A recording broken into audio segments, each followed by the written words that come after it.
It was a spill that lasted about 36 hours, but left 11 million gallons of raw sewage spewing into Onondaga Lake last week. To put things into perspective, that's about 16 Olympic-sized swimming pools worth of waste in a 35 billion gallon lake.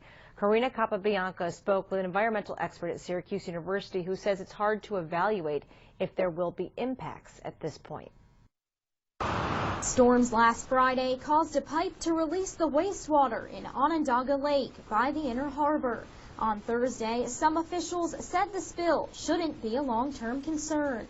Even with the discharge even of this size and the size of the water body that it's going into, we don't believe that there were any significant long-term effects for either public health or even the environment. But one assistant professor of civil and environmental engineering at Syracuse University says it's tough to assess potential impacts at this point. We have 11 million gallons of this raw sewage that actually goes in the lake.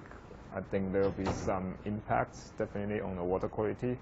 But on the other hand, the lake has a dilution effect. Zeng says one issue could be bacteria. You might have some bacteria that just enter the lake through this spill, and that is more directly relevant to us, because if we are doing some recreational activities on the lake, then we don't want to have bacteria swimming around us. But an even bigger issue could be other contaminants people might flush down the drain. It's harder to monitor because, for example, pharmaceuticals and some other trace organic pollutants, those can, sometimes they don't have this acute health impacts, but they can be bad in the long term.